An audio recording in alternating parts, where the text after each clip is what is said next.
What year is that? This is where you're gonna find out I don't know a lot about anything. Long story short, I don't really care about equipment at all. But I'm just starting to get it. I'm starting to go like, okay, that's kind of fun.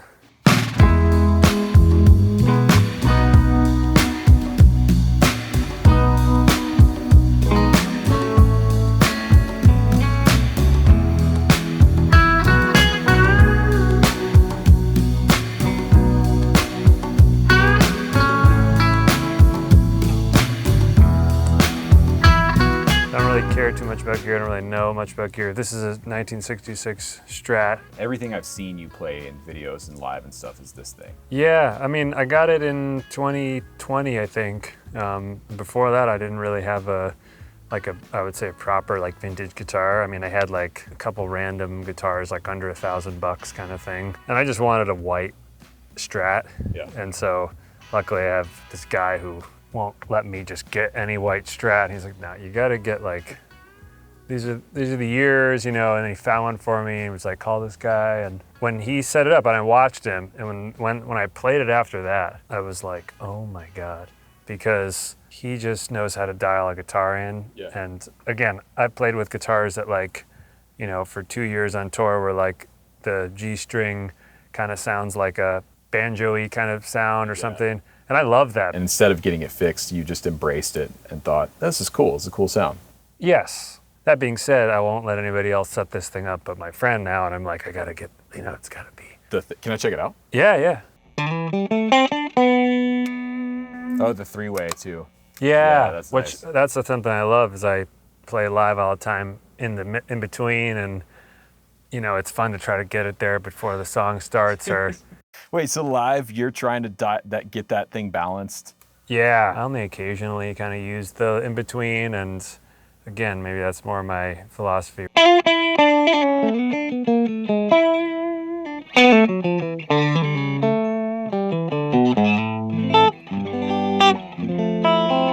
Wow. Nice. That sounds great, man. In some of your songs, there's this really bright, almost DI, sizzly thing that's tucked underneath the clean sound. Yeah. Is that just the amp? How are you doing that?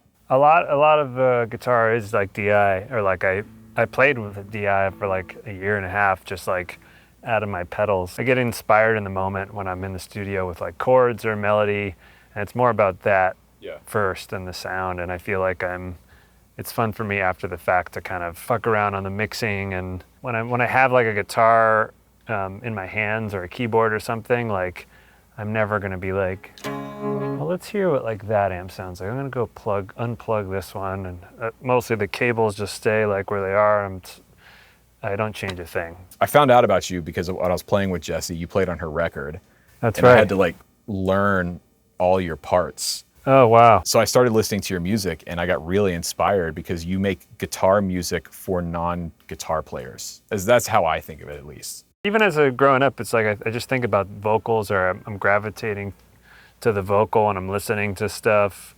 I love lyrics, you know what I mean? I'm thinking about the lyrics and how someone's singing it. And all of those skills I think about when I'm playing guitar. When I listen to your stuff, I'm struck by how simple your melodies are.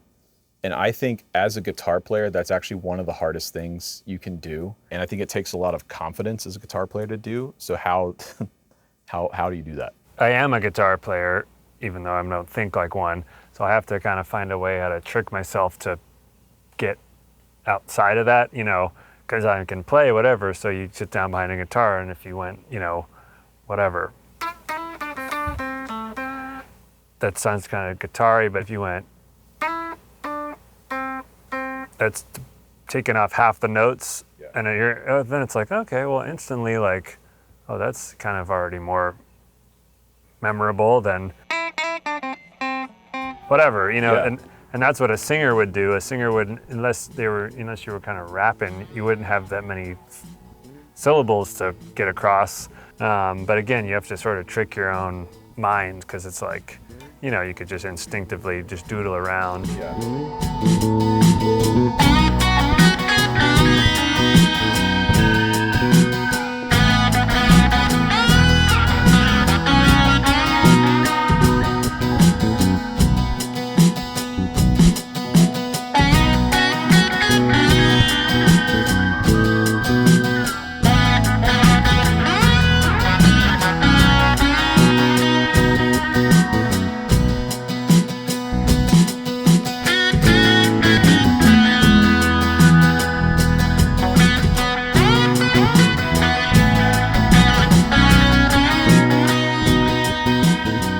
It's funny though too, because I was working with a singer a little while ago, and we were working on a track together, and this particular singer is like incredibly vocally gifted. They could just do anything.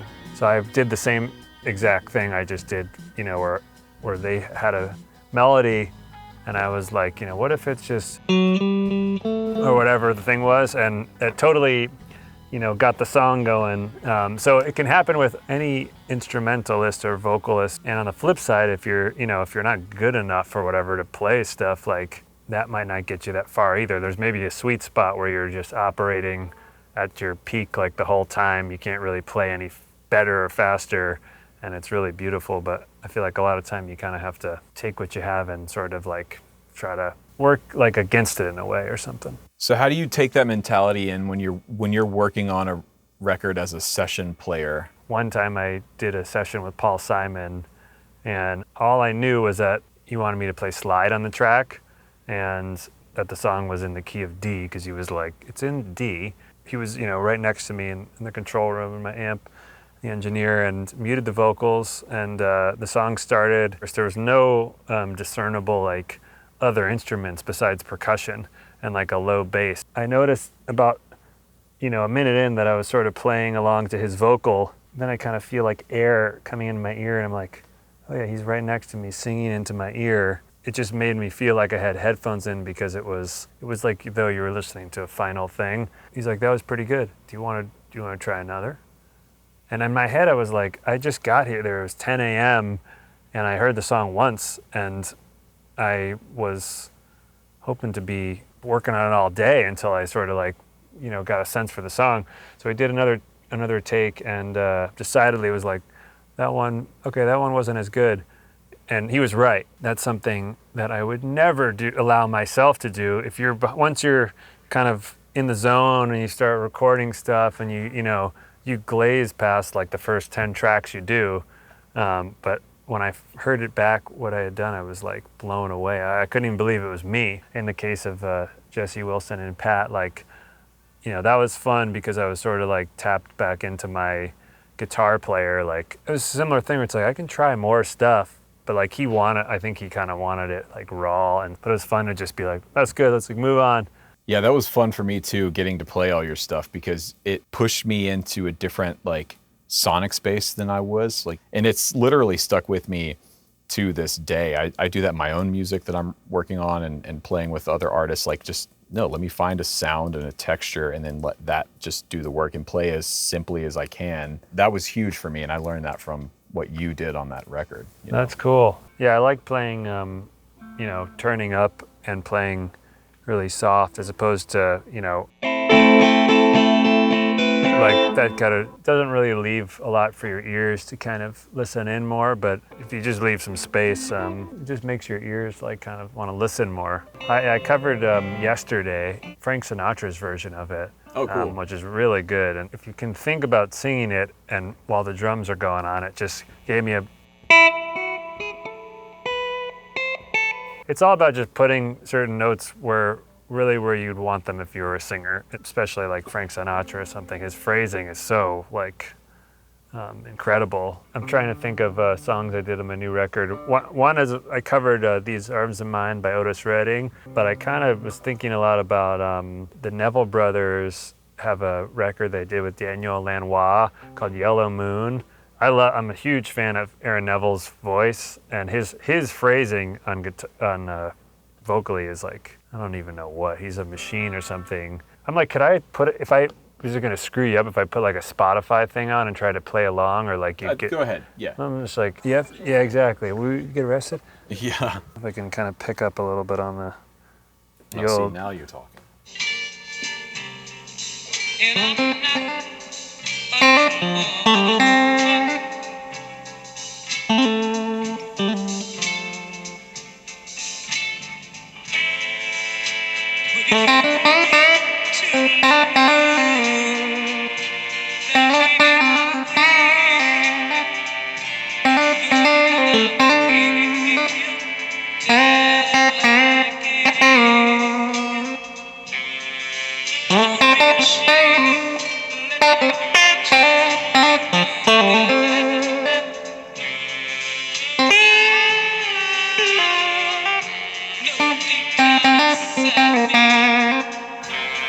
just like,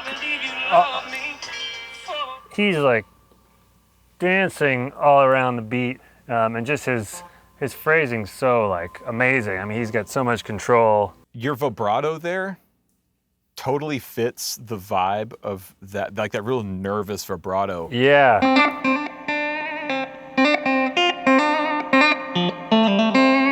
It's kind of like a Michael Jackson kind of thing. He'd also do it where he could just like, kind of like muscular control over your vibrato. Yeah, just kind of like the end of, I think it's in a different key.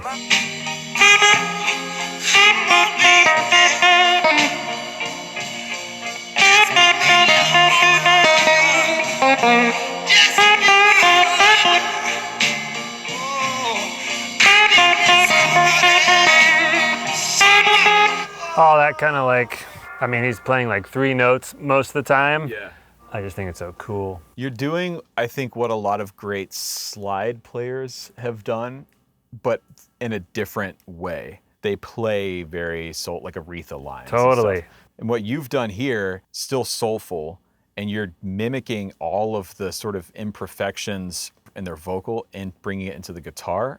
Yeah, but there are certain guitar players, obviously, like Neil Young, you know, really emotional kind of guitar player, or people are like, like does one note on this song or whatever. I'm like you're saying, it's sort of like, it's harder to do one note. Most people don't. Most people, for some reason, can't do it actually, or like can't play quiet, or, you know, and it's funny how that is, where it's sort of like, it's hard to kind of connect to an emotion and really get it out there. You know, if you were to analyze like this whole like project of mine on paper, like, it's really weird, like it maybe shouldn't work. It's very expressive and original to me. My recordings and my songs are sort of captured in a peak moment of like yes, I figured this out. Who knows, that may be the thing that everyone's responding to over the fact that it's like really simple guitar stuff, because still that doesn't really make a lot of sense that so many people are listening to like wordless guitar stuff, but they are. The reason I like the Delicate Steve records is because I like the way I feel when I listen to them. It just resonates with me. And consistently across all the records, which is the overwhelming majority of like guitar-based records don't give me that feeling. That's really cool. That's like a high praise, or that's a compliment that I can accept. The fact that somebody feels good listening to my tunes, I'm like, wow, that's awesome. It's fun. That it makes somebody have a feeling. I think that's really cool. Yeah, man. Yeah.